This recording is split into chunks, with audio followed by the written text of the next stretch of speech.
En théorie, tous les chrétiens croient à un retour du Christ dans l'avenir pour établir un monde de paix, de justice et d'amour. C'est en toutes lettres dans la Bible et ça figure dans tous les credos des églises. Mais dans la pratique, il y a toutes sortes de compréhensions diverses en ce qui concerne la réalité de son retour et la manière dont il reviendra. L'une des plus populaires et des plus déconcertantes est la théorie de l'enlèvement secret.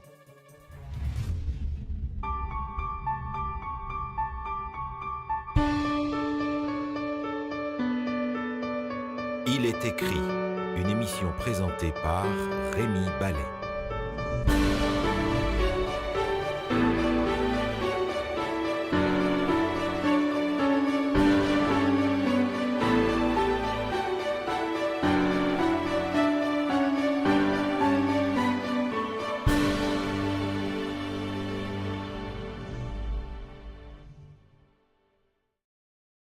Bonjour et bienvenue dans notre émission.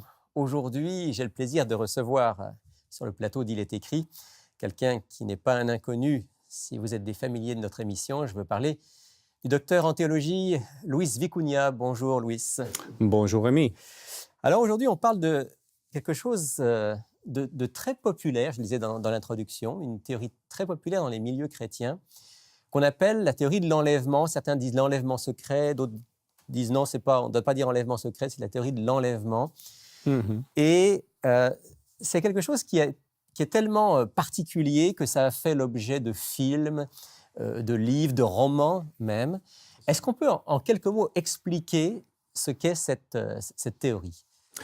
Cette théorie dit en gros qu'à un certain moment de l'histoire, avant le retour de Jésus, il y aura un moment où, en quelque sorte, tous les chrétiens, ceux qui ont mis sa foi en Jésus, seront enlevés. Et cette façon d'être enlevé, c'est sans le linge, parce que le linge reste. Mais donc, on est en train de conduire, je ne sais pas, quel que soit le moment où c'est décidé, tous ces gens-là vont s'évaporer en quelque sorte. Disparaître, vont partir dans un nuage. Ils vont rester avec Jésus pendant 7 ans dans ces nuages. Et seulement après cet événement-là, il y aura sur terre les plaies qui vont arriver, dont les 7 derniers plaies, le châtiment du monde. Et donc, mais les chrétiens seront épargnés de ces choses. En tout cas, c'est l'idée qu'il transmet. Donc l'idée, c'est qu'à un moment dans l'histoire, juste avant, on va dire, les derniers cataclysmes de ce monde, je pense qu'il y a aussi une dernière proclamation de l'Évangile dans cette théorie. D'une certaine façon. Et puis après, le Christ revient vraiment en gloire visible par tous. C'est ça. Mais avant ça, il y aurait une sorte d'enlèvement. C'est pour ça qu'on dit parfois secret, parce que d'un seul coup, des gens disparaissent. C'est ça. Donc, les églises seront vidées à moitié parce qu'il y a les bons et les méchants, même dans les églises. Donc, ces gens-là, ils vont disparaître. Une preuve de cette disparition, ça serait que leur linge reste sur place.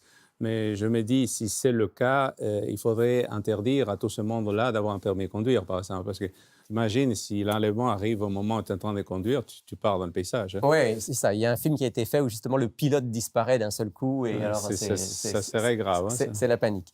Bon, alors, à part le côté un peu peut-être folklorique de cette théorie, sur quoi elle repose? Est-ce qu'elle a des appuis bibliques?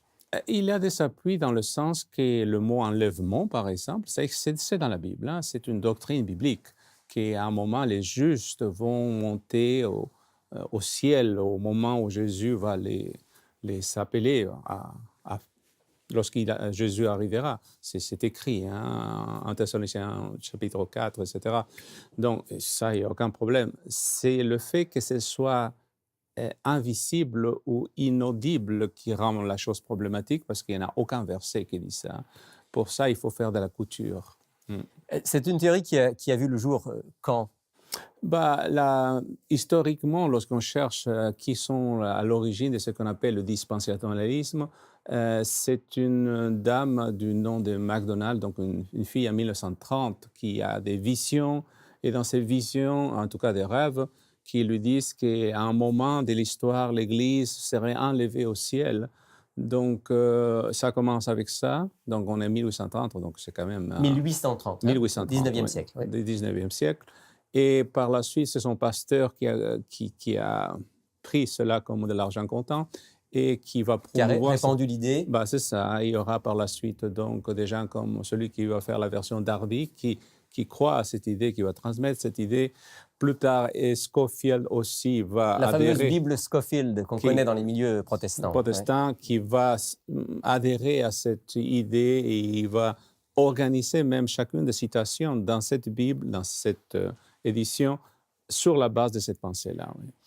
Alors, on a rapidement expliqué ce que c'est cette théorie, mais elle pose bien des problèmes d'un point de vue biblique. C'est ça, simplement parce qu'elle n'est pas biblique, d'accord? C'est-à-dire, elle se base sur la Bible, elle va chercher à mettre des versets Quelques ensemble versets par-ci par-là. pour que ça ait de l'allure, pour que ça ait du sens, mais il n'y a aucun endroit où elle dit, par exemple, que les justes seront préservés pendant les 7 derniers plaies. Hein. Il n'y a aucun verset. Au contraire, il y en a un grand nombre de versets qui parlent clairement que les justes vont passer à travers les épreuves C'est ça. avec l'aide de Dieu. Alors, est-ce qu'on pourrait peut-être, en prenant quelques versets bibliques, voir d'une part Mhm. qu'il n'est pas question d'un enlèvement spécial Mhm. des chrétiens avant le retour en gloire du Christ, mais que l'enlèvement, c'est bien au moment du retour en gloire. Mhm. Et puis ensuite, on pourrait peut-être voir cette question que vous venez d'aborder, c'est-à-dire le fait que les chrétiens passeront à travers la dernière grande tribulation par la grâce de Dieu. C'est ça, c'est une idée, mais il y a aussi le fait, et je trouve ça un petit peu dommageable, que ce soit les Juifs qui jouent un rôle pendant cette période, parce qu'ils disent que la dispensation chrétienne s'arrête à ce moment-là, et c'est la dispensation juive. Et donc, pendant ces 7 ans et demi, il faut au milieu de l'année qu'on reconstruise le temple de Jérusalem. Donc, il y a toute une théorie basée sur ces fameux 7 ans, donc, que je trouve, en tout cas, presque antisémite, hein, tout simplement. Oui, qui fait une distinction claire entre les Juifs et les chrétiens, alors que le Nouveau Testament les met tous ensemble. Les réunit. Ouais. OK. Est-ce qu'on peut voir ça un petit peu bibliquement, alors? Peut-être d'abord le côté visible, glorieux de l'enlèvement. D'accord. Donc, bon, le visible, c'est sûr qu'on commence par 1 Thessaloniciens chapitre 4. Alors, on va certainement lire ce texte qui est quand même un pivot. Première lettre de Paul aux Thessaloniciens au chapitre 4. À partir du verset 15. À partir du verset 15. D'accord. Voici en effet ce que nous vous déclarons d'après la parole du Seigneur. Nous les vivants, restés pour l'avènement du Seigneur, nous ne devancerons pas ceux qui sont morts. Car le Seigneur lui-même a un signal donné à la voix d'un archange, au son de la trompette de Dieu, descendra du ciel. Et les morts en Christ ressusciteront premièrement. Ensuite, nous les vivants qui serons restés, nous serons tous ensemble enlevés avec eux sur des nuées, à la rencontre du Seigneur dans les airs, et ainsi nous serons toujours avec le Seigneur. Consolez-vous donc les uns les autres par ces paroles. Voilà, donc juste dans ce texte, et il est clair qu'il y a un enlèvement, le mot « ils sont enlevés ». Oui, on a ça effectivement au verset 17, nous serons tous ensemble enlevés. D'accord. Donc, mais par contre, il ne faut pas oublier le verset précédent qui nous parle d'un signal donné, d'accord, à la voix d'un archange. Je ne sais pas quel volume il a la voix d'un archange, mais je suppose qu'elle est bonne. Et au son de la trompette de Dieu. Voilà. Pour quelque chose qui doit passer inaperçu, la trompette de Dieu, c'est pas ce qui est le meilleur moyen de passer inaperçu. Donc, l'évangile des Jean dira que même les morts vont ressusciter à la voix du Christ. Ça, je ne sais pas, si ça ressuscite les morts, ça réveille celui qui est endormi, quoi. Donc, on va l'entendre. Ça va être audible. Et donc, visible, parce qu'on va voir les morts et les vivants transformés, monter au ciel. C'est clairement quelque chose est visible et audible. Donc, il n'y a pas deux temps. Il n'y a pas d'un côté une sorte d'enlèvement où on disparaît, et puis plus tard, un retour du Christ glorieux. Mais les deux sont des événements qui ont lieu simultanément. Pas dans le Nouveau Testament. Et je lisais certains livres donc, dispensationalistes qui cherchent à différencier. Donc, ils vont aller à chercher, par exemple, des mots grecs, dont parousia ou autres, pour essayer de dire, voilà, ces mots-là veulent dire l'un et l'autre veut dire l'autre. Mais quand on cherche dans le texte, en tout cas dans le texte grec, on se rend compte que les uns et les autres sont utilisés toujours dans le même sens et qu'il y a des fois, c'est vrai qu'il n'y a pas de mention directe d'être visible, mais il y a des fois, oui, le même mot. Donc, à la fin, tu te rends compte que en réalité, selon le Nouveau Testament, il y a une seule venue de Jésus. Il y a point, un événement. Voilà. Un événement. Un événement. D'accord? Dupliquer, c'est rendre les choses non seulement compliquées, c'est aller à l'encontre du texte. Même en même temps, ça a quelque chose d'un peu injuste. Il y en a qui continuent sur la terre à... Oui, mais c'est ça, parce que, imaginez, je reste, vous partez. Bon, le problème, c'est que celui qui reste, il a une deuxième chance, d'accord? Puisqu'il n'a pas compris maintenant, c'est l'enlèvement, les justes sont quelque part dans un nuage perdu, là, et ils sont en haut. Ceux qui sont en bas, donc, première, on leur donne la possibilité de deuxième chance, et à ce moment-là, je pourrais me dire, aujourd'hui, pas je vais vivre comme j'ai envie. Quand je verrai que les justes sont partis, là, je me prépare. J'ai quand même 7 ans là pour me préparer. Et non seulement ça, les Juifs, parce qu'on le fait, parce que c'est une période de domination juive à cette période-là. Donc, c'est eux qui vont subir les fléaux, les choses. Pourquoi ce serait les Juifs? Qu'est-ce qu'ils sont, eux, en plus ou en moins, que ça ne pourrait pas leur permettre d'être sauvés, quoi, je veux dire. Et cette idée, vous mentionniez il y a un instant l'idée de la seconde chance. La Bible, de manière répétée, nous dit, c'est aujourd'hui. Si entend la voix de Dieu, ne le repousse pas, parce que c'est maintenant le jour de la décision, le jour du salut. La théorie d'une deuxième chance est diabolique. Pourquoi? Parce que je laisse pour plus tard. Et même s'il y a un événement qui arrive, j'en ai encore la chance, un deuxième tour par la suite. Et c'est ça qu'il veut le diable. Il ne veut pas qu'on soit prêt. Mais tout le Nouveau Testament, dans son intégrité, toute la Bible insiste sur veillez, priez, soyez prêts. Et pas attendez qu'il arrive tel événement. Et le risque est que lorsque le vraiment événement arrivera, et ils ne seront pas prêts. Parce qu'ils s'attendent à une série de choses qui, à la fin, les amènent nulle part. Et une série d'événements qui n'arriveront pas comme ils l'ont attendu. On va revenir dans un instant, vers la fin de notre émission, sur l'importance de la préparation pour le retour du Christ. Peut-être si on revient un tout petit peu sur ce que vous disiez tout à l'heure, vous parliez de cette fameuse dernière grande détresse qu'il y aura sur la terre, qui est effectivement présentée par à la fois l'Ancien Testament et le Nouveau Testament, et le fait que Dieu ne promet pas que les élus, si on peut les appeler comme ça, les véritables enfants de Dieu, échapperont à cela, ils seront quand même sur la terre. Est-ce que ce n'est pas une idée un peu effrayante? Est-ce que ce n'est pas pour ça que peut-être on a imaginé la théorie de l'enlèvement en disant personne ne pourra passer à travers une telle épreuve et alors Dieu va certainement préserver ses enfants de cette épreuve-là? Juste l'exemple qui sont donnés par Jésus lui-même. Hein. Donc, Jésus donne l'exemple du déluge. Noé a prêché pendant 120 ans et il n'a pas été enlevé dans un nuage. D'accord? Il a fallu qu'il rentre dans un arche et c'est vrai que ce n'était pas le déluge qui était à l'extérieur de l'arche, mais n'empêche, ça ne devait pas sentir bon à l'intérieur de l'arche avec tous ces animaux-là. Mais il fallait survivre dans cet état-là. D'accord? C'est la même chose, parce que les deux exemples sont et les antédiluviens et ensuite c'est le temps de Lot. D'accord? Avec Sodome et Gomorrhe. Sodome et Gomorrhe. Il a fallu le faire sortir, mais jamais enlever nulle part. D'accord? Ça, c'est seulement le retour de Jésus. Est-ce qu'on pourrait voir peut-être un ou deux textes qui montrent que, clairement, les élus vont passer à travers cette épreuve par la grâce de Dieu? Donc, à mon avis, un des plus clairs et évidents, c'est Matthieu 24. Alors, on va aller dans l'Évangile selon Matthieu, au chapitre 24. Et donc là... Donc, on peut commencer à partir du verset, je dirais 27 peut-être. Verset 27. Oui. Oui. Car comme l'éclair part de l'Orient et se montre jusqu'en Occident, ainsi sera l'avènement du Fils de l'homme. En quelque lieu que soit le cadavre, là s'assembleront les aigles. Aussitôt après ces jours de détresse, le soleil s'obscurcira, la lune ne donnera plus sa lumière, les étoiles tomberont du ciel, et les puissances des cieux seront ébranlées. Alors le signe du Fils de l'homme paraîtra dans le ciel. Toutes les tribus de la terre se lamenteront et elles verront le Fils de l'homme venant sur les nuées du ciel avec puissance et une grande gloire.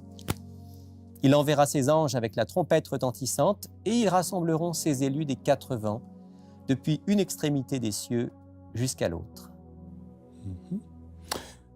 Comme vous remarquez, donc par exemple le verset 27, c'est quelque chose de visible, sa venue, d'accord, lorsque Jésus va venir. Et verset 29, j'aime bien, il dit « Aussitôt après ces jours de détresse ». D'accord. C'est seulement après les jours de détresse que le retour de Jésus, verset donc 30, Aura lieu. lieu. Et c'est seulement après, verset 31, qu'on rassemble les élus des quatre coins de la terre.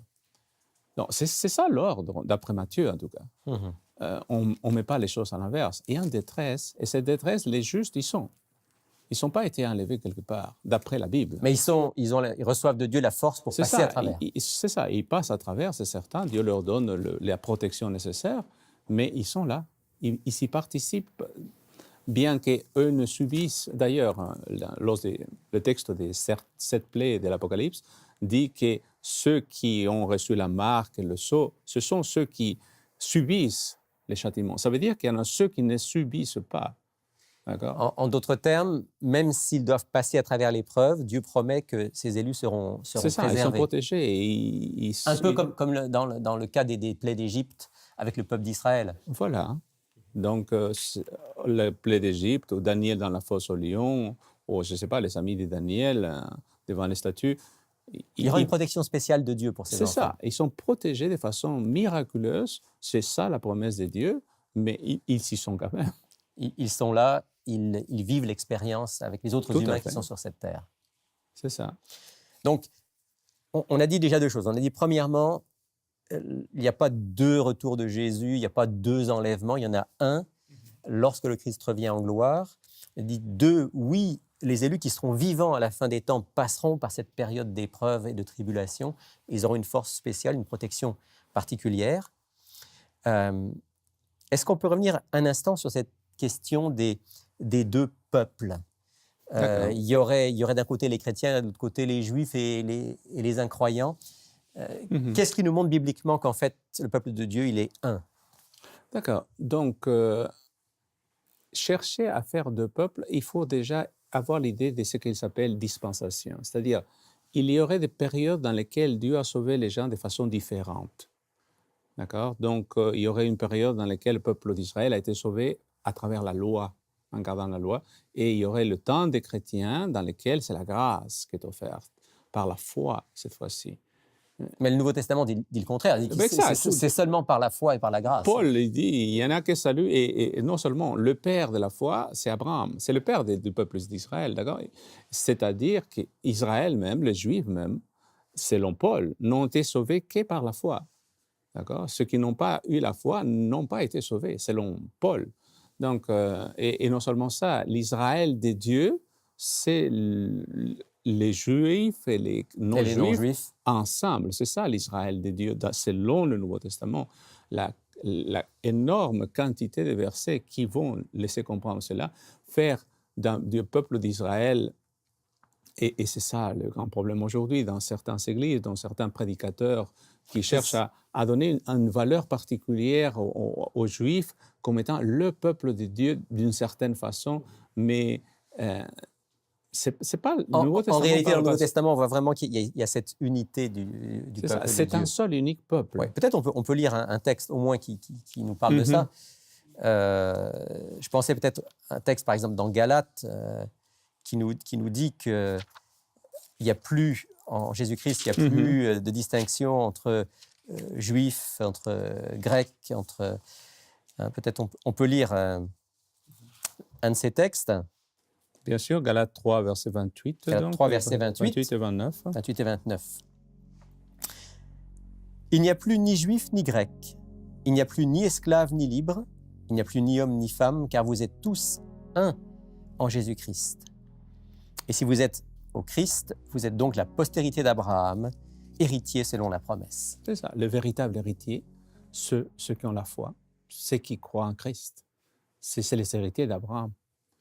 C'est un seul unique peuple, selon ce texte. Et non seulement ça, il y en a bien d'autres. Le grand problème, c'est que déjà du temps de Jésus, l'erreur existe. Les disciples, par exemple, sur le chemin d'Emmaüs, se questionnent qu'en gros, Jésus n'a pas accompli les promesses qui étaient promises à Israël, mais parce qu'eux, ils voient Israël, peuple juif. Et Alors que les promesses dépassaient Israël. Dépassaient Israël. Ça, la promesse a été pour Abraham devait être une bénédiction pour tous les peuples, familles de la terre. Toutes les familles de la terre. La terre entière devait être bénie grâce à lui. Donc, eux, ils voient, et encore après, avant que Jésus monte au ciel, ils disent, mais quand ça va être l'accomplissement pour Israël? Ils sont toujours concentrés sur eux. Mais Jésus leur dit, non, mais... Jusqu'aux extrémités de la terre. Voyez plus large, d'accord? Voyez vraiment... ce que Dieu veut toucher, c'est le monde entier. D'accord? Et on va sans doute se terminer là-dessus. C'est le mot de la fin. Dieu veut toucher le monde entier. Le Christ revient pour le monde entier. C'est certain. Et il voudrait que chacun d'entre nous puisse être prêt pour le rencontrer. Il n'est pas question d'un enlèvement spécial pour les uns. Il est question pour tous de recevoir son amour, sa grâce, d'avoir une vie transformée et d'être avec lui dans son royaume. Luis Vicuña, est-ce que vous voudriez bien offrir une prière en terminant cette émission? Certainement. Notre Seigneur, notre Dieu, nous sommes à l'attente de ton retour. Nous avons hâte, Seigneur, lorsque nous voyons les souffrances qui nous entourent, les maladies, les fléaux de toutes sortes. Et nous savons que c'est toi qui mettras fin à tout cela. Tu mettras fin à tous ces problèmes que nous avons.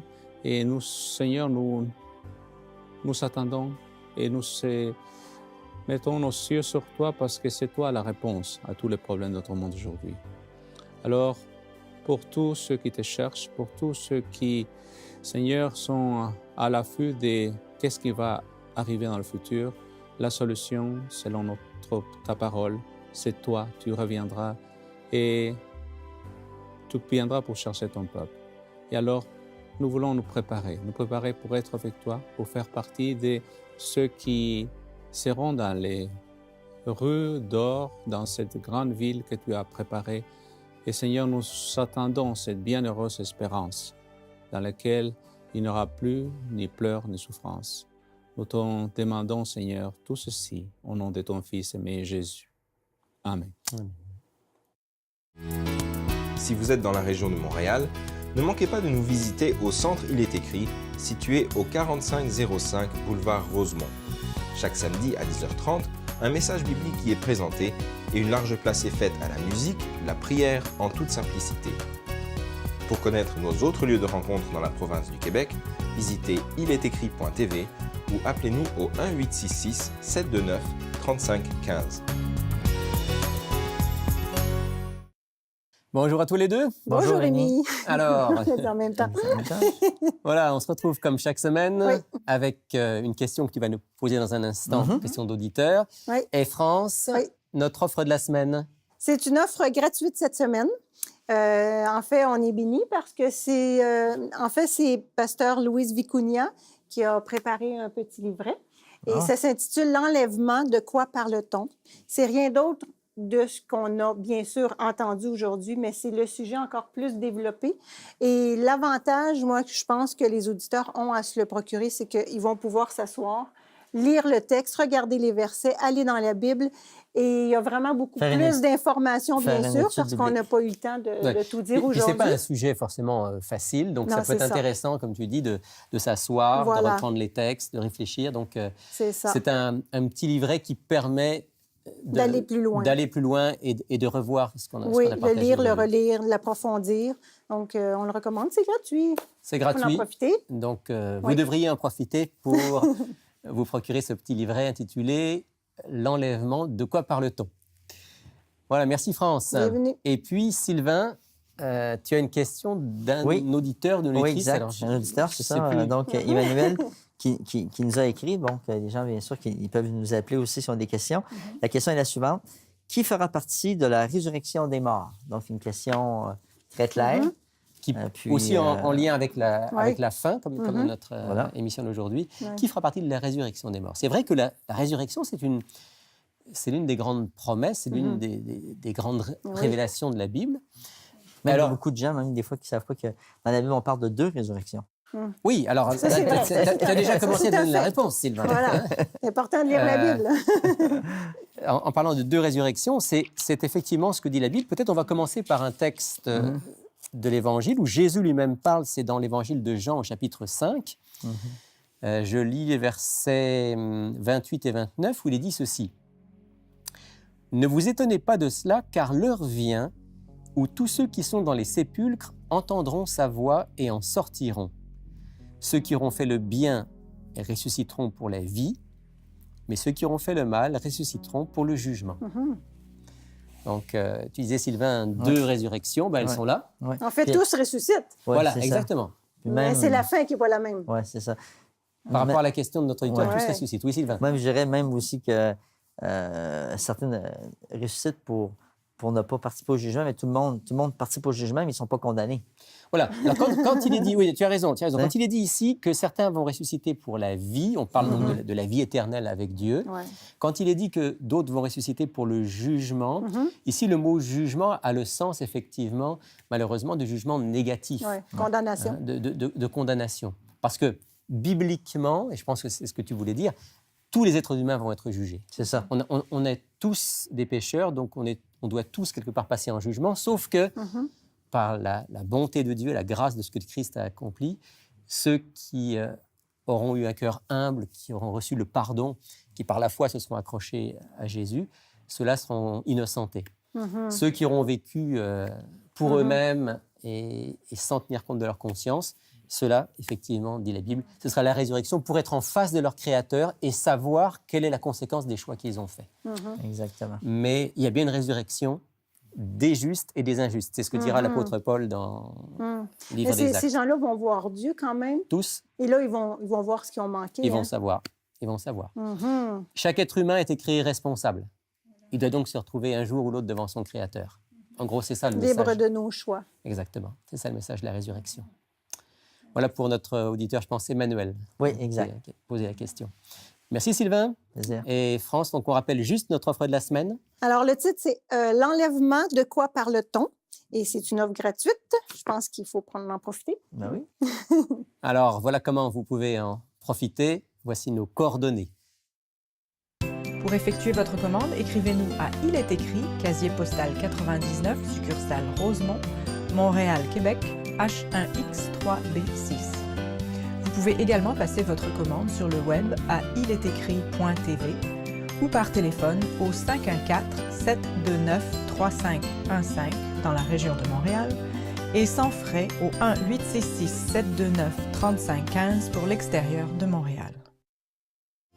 Bonjour, je m'appelle Sylvain Duval et je suis responsable des cours bibliques à Il est écrit. J'aimerais personnellement vous inviter à approfondir les sujets abordés dans nos émissions à l'aide du cours Découverte.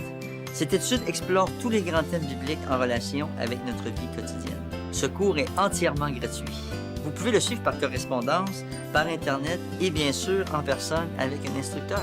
Inscrivez-vous dès maintenant à ilétécrit.tv ou tout simplement par téléphone au 1-866-729-3515. Eh bien, c'est la fin de cette émission. Merci à tous de nous avoir suivis. On se retrouve bien sûr la semaine prochaine pour une autre émission, pour un tout autre sujet. Mais d'ici là, souvenez-vous, il est écrit « L'homme ne vivra pas de pain seulement, mais de toute parole qui sort de la bouche de Dieu. »